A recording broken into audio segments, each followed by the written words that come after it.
예레미야 2장 23절부터 좀 띄엄띄엄 읽겠습니다. 여러분들 주보를 보시면 알겠지만 내용이 조금 절수가 길어요. 그래서 띄엄띄엄 읽습니다. 23절, 25절, 31절, 35절 4절을 읽겠습니다. 근데 그거조차도 제가 좀 잘라서 읽습니다. 그래서 앞에를 보시면서 읽으면 좀 더 저를 따라오기 쉬우실 것 같습니다. 예레미야 2장 23절부터 읽어보겠습니다. 내가 어찌 말하기를 나는 더럽혀지지 아니하였다, 바알들의 뒤를 따르지 아니하였다 하겠느냐. 25절 말씀입니다. 오직 너는 말하기를 아니라 이는 헛된 말이라, 내가 이방 신들을 사랑하였은즉 그를 따라가겠노라 하도다.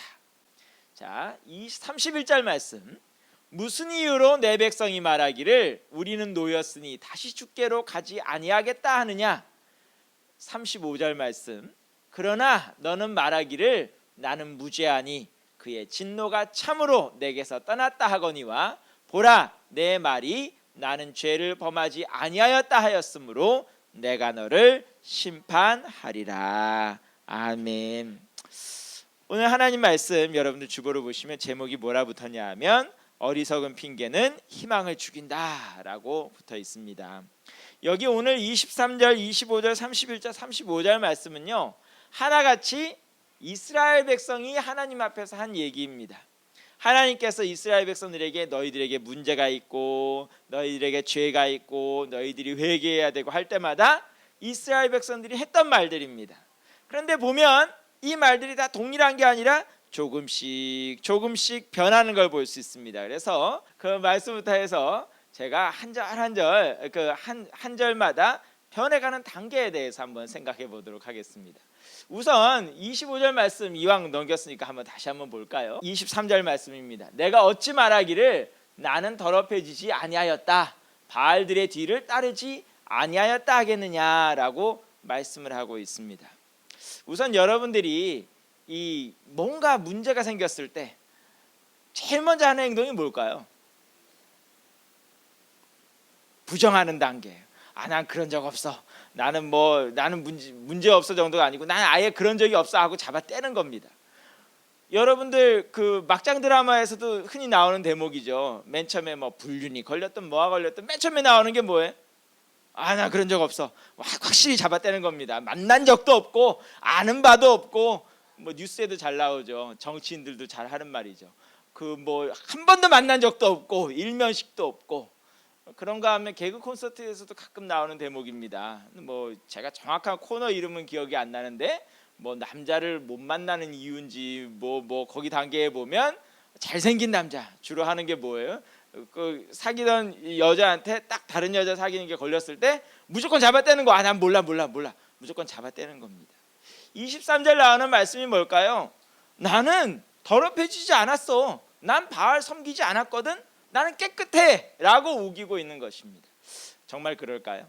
하나님께서는 오늘 우리가 읽진 않았지만 예레미야 2장을 보게 되면 단순히 백성들이 잘못 나가고 바알 섬기고 한 정도가 아니라 뭐라 그랬을까요? 그 종교 지도자들과 정치 지도자들 자체가 바알 섬기는데 앞장섰다고 얘기하고 있습니다. 그러면서 잡아떼니까 뭐라 그럴까요? 야, 니네들이 바알 섬긴 장소들 다 알고 있어. 어디서 섬겼을까요? 산들 위에서도 섬기고 그야말로 명당 자리 있으면 다 바알 신들 섬기는 장소 만들어 놓고 다 섬기지 않았냐? 내가 뻔히 보고 있는데 뭘 안 섬긴다고 하느냐 하고 책망하고 있습니다. 에스겔 같은 데 보게 되면 이스라엘 백성들이 얼마나 우상 숭배를, 특히 종교 지도자들이 얼마나 우상 숭배를 아주 치밀하게 했는지 어디서도 했을까요? 성전 안에서도 했습니다. 에스겔서를 보게 되면 하나님의 영이 에스겔을 데리고 성전 안으로 들어가는데 곳곳에서 이스라엘의 장로들과 종교 지도자들이 우상들을 섬기는 장면이 나옵니다. 하나님의 성전에서조차 우상을 섬긴다 그러면 다른 데는 말할 필요가 없겠죠. 그런데 뒤집어 놓고 말하면 얼마나 재밌는 얘기예요. 하나님의 성전, 하나님께서 거하신다고 하면서 하나님께서 모르신다고, 모르는 곳이 없다고 하는 그곳에서도 뻔뻔스럽게 뭐 하는 거예요? 다른 신들을 섬기는 거예요. 그러면서도 뭐라 그래요? 나는 바알 섬긴 적이 없어. 나는 바알 섬긴 적이 없어. 라고 얘기를 합니다. 그런데요. 이런 부정하는 단계가 위험한 이유가 뭘까요? 부정하기 시작하면, 자기 문제를 부인하기 시작하면 아예 치료 자체가 시작될 수가 없습니다. 모든 중독 현상에 있어서 중독 전문가들이 가장 먼저 하게 만드는 게 뭘까요? 자기가 중독이라는 걸 인정하는 것입니다. 중독이라는 걸 인정하는 것입니다. 중독이라는 걸 인정하는 순간부터 사실상 치료는 시작되는 것입니다.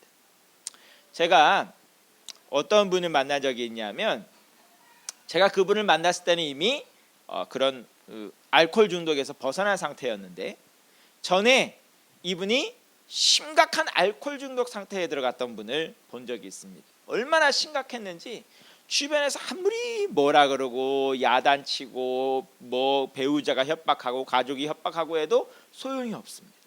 그야말로 먹다가 죽는 상황까지 들어가도 고쳐지질 않습니다.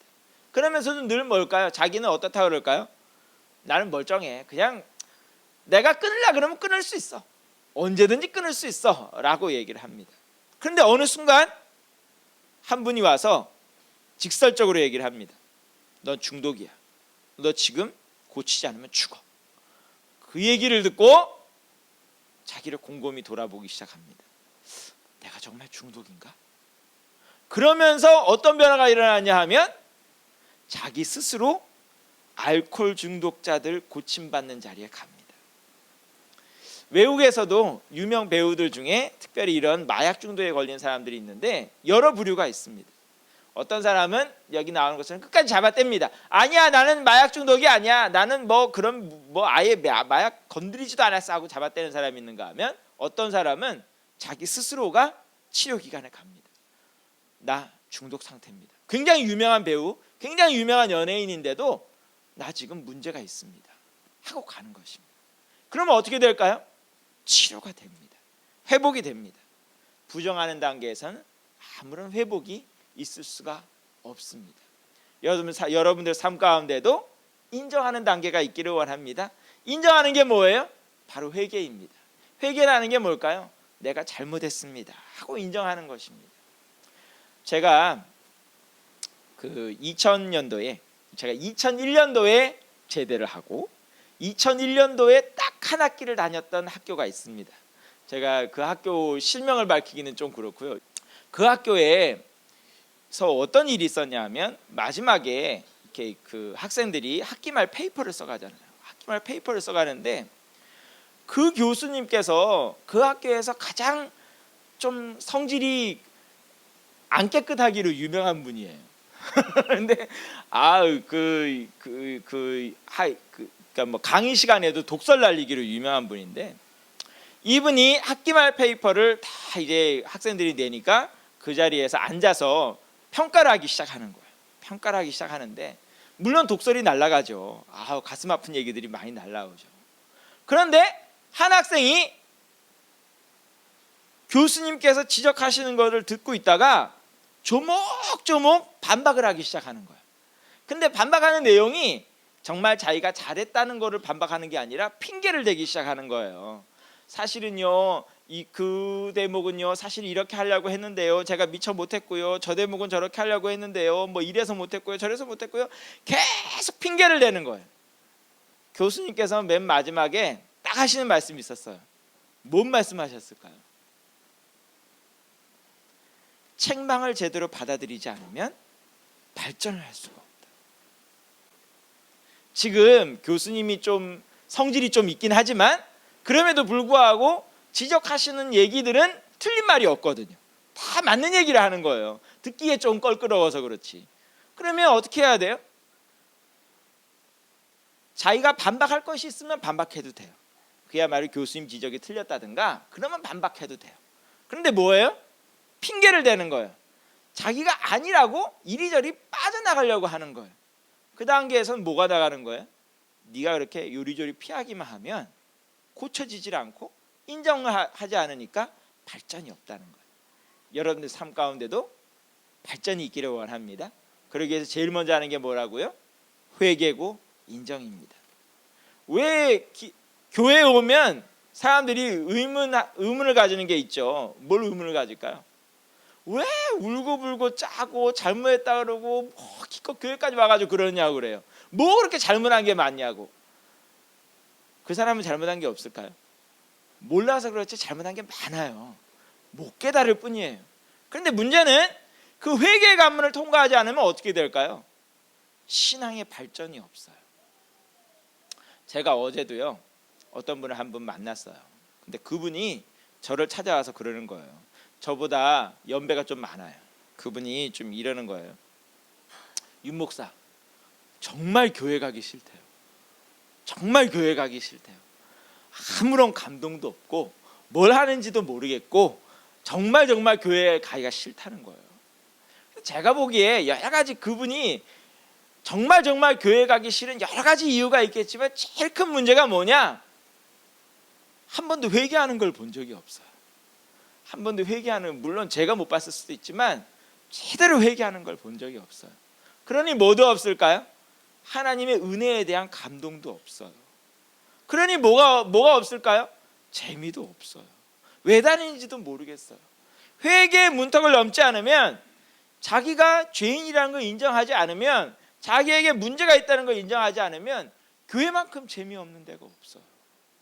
교회는 자기의 잘못을 인정하고 자기의 문제를 돌아보는 사람이 보람을 느끼고 기쁨을 느끼고 행복을 느낄 수 있는 곳입니다. 그래서 주님을 믿는 첫 단계가 뭐예요? 회개입니다. 회개하라고 말씀하시는 것입니다. 그래서 예수님께서도 갈릴리 지역에서 제일 먼저 외치신 전도의 말씀이 뭘까요? 회개하라, 천국이 가까웠느니라. 회개가 있기를 원합니다. 인정할 수 있기를 원합니다. 자신의 잘못에 대해서 핑계만 대고 요리조리 피하기만 할 것이 아니라 인정할 수 있기를 원합니다. 자, 따라해 볼까요? 내가 잘못했습니다. 내가 잘못했습니다. 할 수 있기를 원합니다. 그런가 하면 25절 말씀을 보면 뭐라고 얘기하느냐 하면, 하나님께서 뭐라고 그러시니까 무슨 얘기가 나오냐 하면, 여러분들 주보를 보시면 돼요. 이는 헛된 말이라 내가 이방 신들을 사랑하였은즉 그를 따라가겠노라 라고 얘기를 합니다. 이 단계는 어떤 단계일까요? 이미 들통이 난 단계, 어떻게 빼도 박도 못할 확실한 물증이 생긴 단계. 이 상황에서 원래 상황이라면 어떻게 해야 돼요? 회개를 해야죠. 아유, 제가 잘못했어요. 회개를 해야죠. 회개를 해야 되는데 회개를 하는 것이 아니라, 여러 가지로 도움이 안 되는군요. 회개를 하는 것이 아니라, 좀 꺼주세요. 회개를 하는 것이 아니라 어떻게 해요? 지금 이제부터는 고집을 피우기 시작하는 거예요. 고집을 어떻게 피워요? 나 사랑하는 사람이 있어. 이제 아주 당당하게 밝히는 거죠. 사랑하는 사람이 있어 라고 하면서 안 비키겠다는 거예요. 안 물러나겠다는 거예요. 그럼 왜 안 물러나겠다 그래? 거기에는 확신이 있는 거예요. 어떤 확신이 있을까요? 따라해 볼까요? 내가 잘 살 수 있어. 네가 아무리 뭐라 그러든, 부모님이 뭐라 그러든, 하나님이 뭐라 그러든, 내가 택한 이게 나는 잘 살 수 있어. 자기 확신에 들어가는 것입니다. 그런데 자기 확신에 딱 들어가면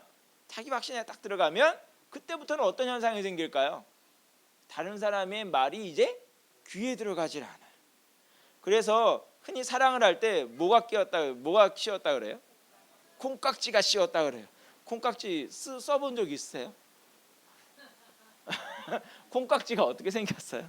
콩깍지를 쓰면 어떻게 되길래 콩깍지 씌웠다 그럴까요? 뭐가 안 보일까요? 앞이 안 보이면 어떡해요? 뭐가 안 보일까요? 정말 보여야 될 그 사람의 문제가 안 보여요. 내가 이 길을 갔을 때 닥칠 문제점이 보이질 않아요. 멍청해서가 아니에요. 지식이 없어서가 아니에요. 콩깍지가 씌었기 때문에. 여기도 뭐라고요? 이방 신들을 사랑하기 시작한 거예요. 나 이미 사랑에 빠졌어. 그 단계에선 안 보여요. 지금 여러분들 주보에도 지도가 나가 있고, 여러분들 여기에도 잠깐 나오지만 두 나라가 나와요. 어떤 나라가 나오냐면 아수르하고 애굽이 나와요. 아수르는 이게 티그리스 유프라테스 강이고요. 여기가 이란 이라크가 있는 지역이에요. 그런가 하면 애굽은 저기 지금 이집트죠. 왜 갑자기 성경에서 이 두 나라가 나오냐면요, 이스라엘은 항상 두 나라 사이에 끼어 있는 나라예요. 이 두 나라가 힘을 쓰기 시작하면 어느 한편에 줄을 서야 돼요. 그리고 이쪽 두 나라 중에 한 군데서 수가 틀리면 내려와 가지고 쑥대밭을 만들어요. 그래서 항상 눈치를 보는 거예요. 그래서 아수르가 강해지면 아수르에 붙었다가, 이집트가 강해지면 이집트에 붙었다가, 이리저리 붙었다가, 그렇게 하면서 살아남는 나라가 이스라엘이었어요. 그런데 아주 좀 재밌다기보다는 안타까운 현상 중에 하나가 뭐냐면요, 이렇게 빌붙어서 살다 보면 이게 분명히 자기가 해가 되고 자기를 괴롭히는 사람임에도 불구하고 그 사람에 더 달라붙게 돼요. 여러분들이 사극 같은 데 보게 되면요, 뭐 예를 들자면 요즘에 KBS 같은 데서는 정도전을 하고 있죠. 거기 보면 양민을 수탈하는 양반들의 모습이 나옵니다. 그런데 양민들이, 이런 천민들이 양반들에게 수탈을 당할 때 양반들을 미워하면서도 어떤 현상이 생길까요? 더 거기 가서 빌붙게 돼요. 더 애착을 가지게 되고, 정말 때로는 정말 그들을 위해서 목숨이라도 내는 만큼 자기한테 아무런 도움이 되지도 않는데 정말 애착을 가지고 돕는 그런 사태들이 생기기도 해요. 지금 이 현상도 어떤 면에서 비슷하냐 하면, 때로는 아수르가 약해지고 애굽이 강해질 때도 있잖아요. 그런데 아수르에 하도 오랫동안 이렇게 조종을 당하고 핍박을 당했어요. 그럼 어떻게 될까요? 빨리 애굽으로 갈아타야 되는데 아수르 편을 들고 있고, 그럼 어떻게 될까요? 애굽이 와서 한 대 치고. 때로는 애굽이 약해지면 아수르에 빨리 옮겨 타야 되는데 어떻게 될까요? 애굽에 붙어있던 게 있는지라 애굽의 적을 끊지 못하고 붙어있다가 아수르한테 또 얻어맞고, 악순환이 계속되는 거예요. 그런데요, 이게 지금 근본적인 문제가 아니에요.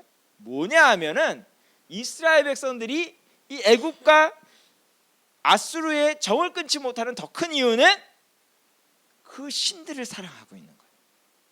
왜 그 신들을 사랑해요? 아수르를 지켜준 신이, 애굽을 지켜준 신이 누구도 지켜달라고요? 나도 지켜달라고. 나도 저 나라들처럼 강하게 해달라고. 나도 저 나라들처럼 떵떵거리며 살게 해달라고, 사실상 그 나라뿐만 아니라 그 나라의 신들에게 빌붙기 시작하는 거예요. 그렇게 되면서 어떻게 해요? 하나님 앞에서 이제 대놓고 반항하는 거예요. 나 이방 신들 사랑해. 우리 지켜주지도 않고 맨날 이렇게 힘들게 살고, 나 하나님 싫어. 나 아수르의 신, 애굽의 신 섬길래. 근데 정확히 말하면 뭘까요? 누구 잘못이에요? 이스라엘은 한 번도 하나님을 똑바로 섬겨본 적이 없는 거예요. 하나님께서 안 지켜주고 못 지켜준 게 아니라 이스라엘 스스로가 자기 밥그릇을 차고 있는 거예요. 그럼에도 불구하고 이스라엘은 계속 어떻게 해요? 하나님이 안 도와줘. 그래서 누구 쫓아가요? 이방신들 쫓아가요. 그러면서 뭐래요? 내가 이방신을 쫓아가면 확실하게 잘 살 수 있어. 그러나 하나님께서 하시는 말씀은 뭘까요? 확실하게 망하게 돼 라고 얘기를 하는 겁니다. 그 단계를 지나서 31절 말씀을 가면 어떤 얘기가 나오냐면, 무슨 이유로 내 백성이 말하기를 우리는 노였으니 다시 주께로 가지 아니하겠다 하느냐라고 얘기를 합니다. 이 단계는 어떤 단계느냐 하면요, 고집 피우는 단계. 이 단계는 자기도 이미 문제가 생긴 걸 알아. 자기도 문제가 생긴 걸 알아요. 자기도 이방신들 쫓아가보고 섬겨보고 다 했는데 남는 게 없다는 걸 알아. 그럼에도 불구하고 어떠는 거예요? 싫어. 그래도 안 돌아가. 이왕 나왔는데 안 돌아가 하고 버티는 거예요. 우리 사는 지역이 좀 그렇다 보니까 우리 주변에는 사실상 우리가 몰라서 그렇지 가출 청소년들이 꽤 많습니다. 가출 청소년들이 뭐 요즘에는 좀 많이 정리가 됐다고는 하지만 강만 건너가도 화양리 쪽에 아주 전통적인 유명한 동네고요. 우리 천호동 쪽도 사실은 뭐 크게 다르지 않습니다. 강동역 부근도 그렇고 꽤 있습니다. 그런데 거기에 있는 수많은 가출 청소년들 사는 형편이 좋을까요? 나쁠까요? 나쁘죠. 그럼에도 불구하고 왜 안 돌아가요, 집에? 여러 가지 이유가 있는데 뭐 혼날까 봐도 안 돌아가고 면목도 없고, 때로는 그 집들 자체도 역시 문제가 많고 여러 가지 이유가 있습니다. 그러나 상당수의 청소년들은 사실상 고집을 피우고 있는 겁니다. 자기가 가고 있는 길이 잘못되어 있고 문제가 많고 희망이 없다는 걸 알면서도 어떻게 하는 거예요? 싫어. 나 더 이상 말 듣기 싫어. 난 내 방식대로 살 거야. 뭐 꼭 자기가 앞으로 희망 있고 잘 살아서가 아니에요. 뭐예요? 그냥 무조건 듣기 싫어. 이 단계까지 가면 어떻게 되는 거예요? 그야말로 자기가 자기 무덤 계속 파는 단계에 가는 거예요. 잘못됐다는 걸 뻔히 아는데, 빨리 고치면 되는데, 그럼에도 불구하고 계속 자기 무덤을 파는 거예요. 제가 언제 한번 그 가족 교육을 시키는데 한번 프로그램에 참여해 보니까 거기에 계신 분들이 이런 얘기를 하더라고요. 남성의 특성에 대해서 얘기를 하는 거예요. 남성의 특성에 대해서 얘기를 하는데 이래요. 이렇게 옆에 그 부인이 옆자리에 타고 남자가 이제 운전을 하고 가는데 분명히 우회전을 해야 돼요. 그런데 옆에 있는 부인이 여보 빨리 우회전해야지 하는 순간 남자들이 어떻게 한다고 그럴까요? 절대로 우회전을 안 해. 직진을 하든 좌회전을 하든 하지 우회전을 안 해. 왜 그래요? 자존심이 발동하는 거죠. 분명히 우회전해야 되는 거 본인도 알아. 그럼에도 불구하고 뭐해? 그 말을 듣기 싫은 거예요. 고집을 피우고 있는 거예요. 뻔히 직진하거나 좌회전을 하면 멀리 돌게 되고 어디로 갈지도 몰라. 그럼에도 불구하고 어떻게 해요? 우회전 절대 안 하는 거예요. 하나님 앞에서 쓸데없는 자존심 피우는 단계 좋은 게 아닙니다. 탕자의 비유를 보면 어떤 단계가 나와요? 아들이 계속해서 추락을 합니다. 그야말로 떵떵거리며 살 때도 있었지만 계속 어떻게 해요? 흥청망청 쓰다가 돈 떨어지니까 계속 돼지우리에 가서 돼지도 쳤다가 이래저래 하다가 끝내는 어떤 단계까지 가요? 먹을 게 없어서 돼지가 먹는 돼지밥을 먹는 단계에 가요. 돼지바가 아니고 돼지밥. 돼지밥을 먹는 단계에 가요. 그런데 그 단계에 가서야 어떻게 해요? 그 단계에 가서야 고집을 내려놓고 자존심을 내려놓는 거예요. 아, 이게 아닌데 내가 돼지밥을 먹느니 아버지 집에 돌아가는 게 나은데. 아버지 집에 돌아가는 게 나은데. 원래는 어떤 게 더 좋은 거예요? 그 단계까지 가기 전에 이미 돼지 치는 일에 취직했을 때 단계부터 벌써 돌아섰어야죠. 자기 돈이 떨어졌을 때부터 돌아섰어야죠. 돌아서는 자가 복이 있습니다. 하나님 앞에서 자존심 피우는 거 아무런 득이 될 게 없습니다. 부모 앞에서 자존심 내세우는 게 좋은 게 하나도 없는 것처럼 하나님 앞에서 자존심 피우는 거 좋을 게 하나 없습니다. 오늘도 우리가 주님 앞에 자존심 내려놓기를 원합니다. 자존심이란 원래 어떤 사람 앞에서 내세울 수 있는 거예요? 자기를 잘 모르는 사람 앞에서 내세울 수 있는 거예요. 우리 하나님은 어떤 하나님이라고 했을까요? 우리의 머리털까지 세심받은 하나님이라고 했어요.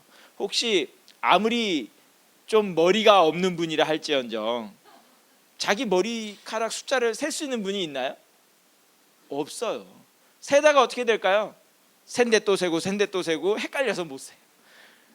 자기 머리털을 셀 수 있는 사람 아무도 없어요. 그러나 하나님은 뭐 셌대요? 여러분들 머리털까지도 다 셌대요. 그렇기 때문에 여러분들이 하나님 앞에서 자존심 내세우는 것 자체가 어리석은 일입니다. 여러분들의 고집을 버리십시오.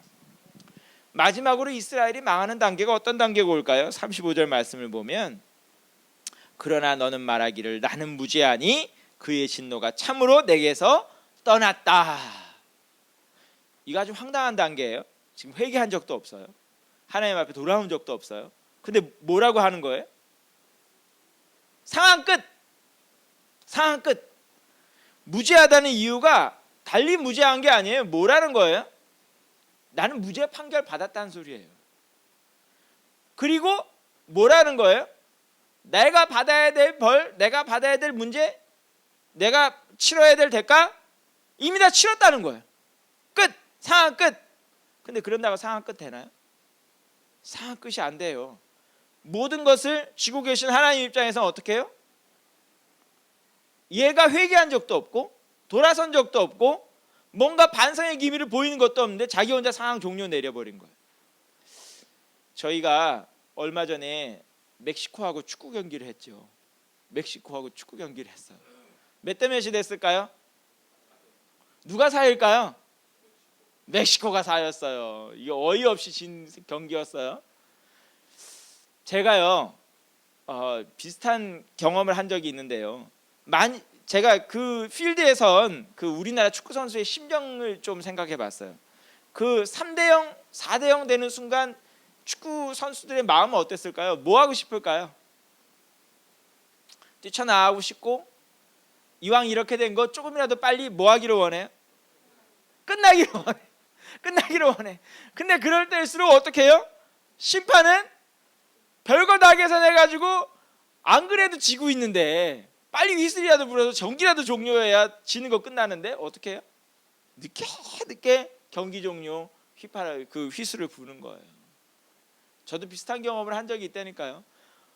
제가 여러분들도 보셔서 알겠지만 제가 운동신경이 굉장히 좋잖아요. 잘할 수 있는 스포츠가 거의 없었어요. 그런데 하나님께서 참 저를 참 그렇게 운동신경 안 좋은 사람을 놓고 배제고등학교를 보냈으니 얼마나 골치 아팠는지 몰라요. 요새 우리 헌욱 성도님이 다닐 때만 하더라도 그 규정이 없어진 걸로 알고 있는데, 헌욱 성도님 있을 때 유도 꼭 했어야 되나요? 없어졌죠. 헌욱 성도님 갔을 때만 해도 유도가 없어졌는데, 제가 있을 때만 해도 2년 동안 반드시 유도를 해야 돼요. 2년 동안 반드시 유도를 해야 돼요. 그런데 유도를 하게 되면 안경을 낄 수 있을까요? 없을까요? 없어요. 운동신경 좋은 애도요 늦거리 부러지고 막 그러거든요. 앞에 베는 게 없어요. 앞에 베는 것도 없고요. 안 그래도 운동신경 느리고요. 뭐 할 수 있는 게 없어요. 낙법이나 어쩌다 하지 뭐 할 수 있는 게 없어요. 그 시간 한 시간이 공포의 시간이었어요. 그야말로 앞에 베는 것도 없지, 할 수 있는 것도 없지, 2년을 그러고 살았어요. 매주 해야 되는데 얼마나 공포스러운지 몰라요. 저의 소원은 뭐였을까요? 빨리 유도 시간이 끝나는 거. 그런데 그러면 그럴수록 어떨까요? 유도 시간 절대 빨리 안 끝나요. 욕은 더 먹어요. 저 처음에는 배는 게 없으니까 선생님이 누구 욕하는지도 몰랐어요. 근데 알고 보니까 저보러 막 야단치는 거더라고요. 얼마나 힘든 시간인지 몰라요. 우리 삶 가운데도 그런 시간이 있는 거예요. 빨리 경기 종료되기를 원하는 거예요. 이게 모두 다 끝났다고 내 마음대로 선언하고 싶어요. 근데 선언할 수 있는 분은 누구예요? 하나님이에요. 하나님이 끝에야 끝인 거예요. 그런데 하나님 보시기에 어때요? 아직 안 끝난 거예요. 그럼 어떻게 되는 거예요? 계속 그 상태에서 환난받고 고난받고 문제 속에서 괴로워하는 거예요. 빨리 뭐 하는 게 답일까요? 그제서라도 내가 잘못했습니다 하는 게 답인 거예요. 그거 안 하고 버티면 버틸수록 어떻게 돼요? 나만 손해예요. 나만 손해예요. 남는 게 뭐가 있겠어요? 요즘에 여러 가지 뉴스들이 많이 나오는데, 특별히 요번 설을 맞아서 정말 안타까운 소식들이 많더라고요. 여러 안타까운 소식들 중에 하나가 뭐냐면, 몰라요. 기자들이 그런 기사만 찾아서 그런지는 모르겠는데 요번 설에 유독히 가정 불화가 많았어요. 가정 다툼이 많았고요. 그리고 살인 사건도 많았어요. 가족 내의 살인 사건. 얼마나 황당한 살인 사건들이 있었는지 몰라요. 뭐 아버지가 아들 찔러 죽이질 않나. 뭐 별의별 사건들이 다 있었어요. 그런데요. 그런 상황이 그날 설날 따라 갑자기 생긴 걸까요? 아니에요. 분명히 누적이 되어 온 거예요. 매일매일 뭔가 누적이 되어 온 거예요. 제가 그 프로 이름은 정확히 기억이 안 나는데요. 소위 말해서 가족 치유 프로그램이에요. 근데 그 치유 프로그램을 보니까 아들과 아버지의 대화가 완전히 단절이 돼 있어요. 근데 그냥 단절이 된 정도가 아니라 서로 왼수야, 왼수. 왼수인데 어떠냐 하면 서로가 서로에 대해서 완전 불신 상태. 아무리 좋은 말을 던져도 상대방은 어떻게 받아요? 꼬아서 들어. 그야말로 진짜 칼 들려주면 찌를 것 같을 정도의 상태. 너무나도 안 좋은 상태. 그 상황에서 뭐 해야 돼요? 풀어야 돼요. 그야말로 그거는 언제라도 폭발할 수 있는 상황이에요. 그 상황을 가만히 두고 무시하고 있는다고 해결되는 게 아니에요. 어떻게 해야 돼요? 해결해야 돼요. 조금이라도 말문 트기 시작하고 해결해야 돼요. 그런데 그런 거 안 하고 방치되어 오면 어떤 사태가 생기는 거예요? 요번 설처럼 가족끼리 살인하는 사태들이 곳곳에서 벌어지는 거예요. 오늘날 우리가 주님 앞에 누적되어 오는 문제들이 있습니다. 어떤 문제가 가장 클까요? 회개하지 않는 문제가 가장 큽니다. 회개는 누구를 위해서 하라는 걸까요? 자기를 위해서 하라는 거예요. 하나님께서 여러분들이 나 잘못했어요 하고 징징 짜는 거 좋아하는 게 아니에요. 하나님께서 우는 소리 좋아하는 게 아니에요. 우리 부모님들께 여쭤볼까요? 자녀들이 우는 소리 듣기 좋아요? 짜증나요. 그럼에도 불구하고 왜 하나님은 자꾸 회개하라고 할까요? 회개해야 우리가 발전하기 때문에, 회개해야 우리가 살 수 있기 때문입니다. 옆에 분들과 한번 인사해 볼까요? 회개해야 살 수 있습니다. 회개해야 희망이 있습니다. 2014년도 여러 가지 계획을 세울 수가 있어요. 여러 가지 다짐을 할 수도 있습니다. 그러나 기본적인 문제가 해결되지 않은 상황에서 아무리 좋은 계획을 세워도 소용이 없습니다. 사상 누각이라 그러죠. 밑에 기초 자체가 모래밭이면 위에 아무리 번듯한 건물 세워도 소용이 없습니다. 우리의 기초를 쌓는 방법이 뭘까요? 회개하는 것입니다. 잘못된 것부터 청소하는 것입니다. 청소부터 한 다음에 그 위에 새로운 걸 세워야 하는 것입니다. 여러분들이 하나님 앞에 2014년도 맞이하여서 바라는 복들이 많이 있을 것입니다. 여러 가지 복이 있겠죠. 그러나 그 복들을 받기 전에 뭐부터 해야 된다고요? 회개하고 나의 마음밭부터, 나의 가정부터, 나의 일터부터 정리해야 됩니다. 한번 따라해 볼까요? 하나님, 내가 청소하겠습니다. 뭘 청소하면 좋을까? 이 시간 한번 되돌아보기를 원합니다. 어떤 분들은 욱하는 성질 청소해야 되는 분들도 있습니다. 어떤 분들은 거짓말하는 것 청소해야 되는 분들도 있습니다. 어떤 분들은 시기 질투하는 것 청소해야 되는 분들도 있습니다. 어떤 분들은 자신의 욕심을 청소해야 되는 분들도 있습니다. 여러분들이 깨끗이 청소하면 거기에 하나님께서 오신다고 했습니다. 여러분들 삶 가운데 회개의 역사가, 새로운 시작의 역사가 있을 수 있기를 간절히 축원합니다. 기도하겠습니다.